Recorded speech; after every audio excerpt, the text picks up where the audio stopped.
முக்கிய செய்தி, தமிழக மீனவர்களை விடுவிக்க கோரி முதலமைச்சர் கடிதம் எழுதியிருக்கிறார். இலங்கை சிறையில் உள்ள தமிழக மீனவர்களை விடுவிக்க கோரி முதலமைச்சர் ஜோசப் விஜய் கடிதம் ஒன்றை எழுதியிருக்கிறார்.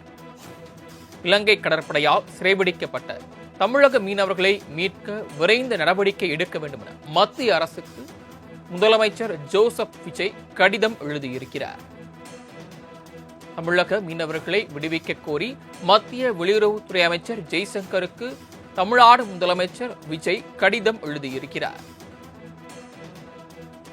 இலங்கை சிறையில் அடைக்கப்பட்டுள்ள தமிழக மீனவர்களை உடனடியாக மீட்க நடவடிக்கை எடுக்க கோரி தமிழ்நாடு முதலமைச்சர் ஜோசப் விஜய் மத்திய அமைச்சர் ஜெய்சங்கருக்கு கடிதம் எழுதியிருக்கிறார்.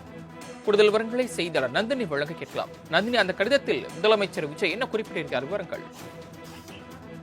வணக்கம். இலங்கை கடற்படையினரால் சிறைப்பிடிக்கப்பட்டுள்ள தமிழ்நாட்டின் மீனவர்களை விடுவிப்பதற்கும் அவர்களின் மீன்பிடி படகுகளை மீட்பதற்கும் தேவையான அனைத்து தூதரக நடவடிக்கைகளை மேற்கொள்ள வலியுறுத்தி மத்திய வெளியுறவுத்துறை அமைச்சருக்கு தமிழ்நாடு முதலமைச்சர் கடிதம் எழுதியிருக்கிறார்.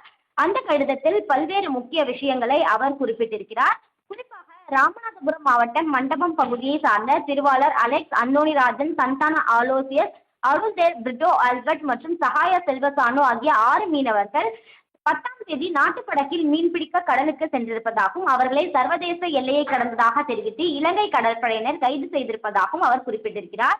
இலங்கை கடற்படையினரால் ஏற்கனவே 54 மீனவர்கள் சிறைப்பிடிக்கப்பட்டு இலங்கை சிறையில் இருப்பதாக குறிப்பிட்டுள்ள முதலமைச்சர் 264 படகுகள் இலங்கை அதிகாரிகளால் பறிமுதல் செய்யப்பட்டுள்ளது என்பதையும் கவனத்திற்கு கொண்டு வர விழைவதாகவும், எனவே இப்பிரச்சனை குறித்து இலங்கை அதிகாரிகளை தொடர்பு கொண்டு உரிய தூதரக நடவடிக்கைகள் மூலம் தமிழ்நாடு மீனவர்கள் மற்றும் படகுகளை உடனடியாக மீட்க அனைத்து நடவடிக்கைகளையும் மேற்கொள்ள வேண்டும் எனவும் தமிழ்நாடு முதலமைச்சர் மத்திய வெளியுறவுத்துறை அமைச்சருக்கு வலியுறுத்தியுள்ளார்.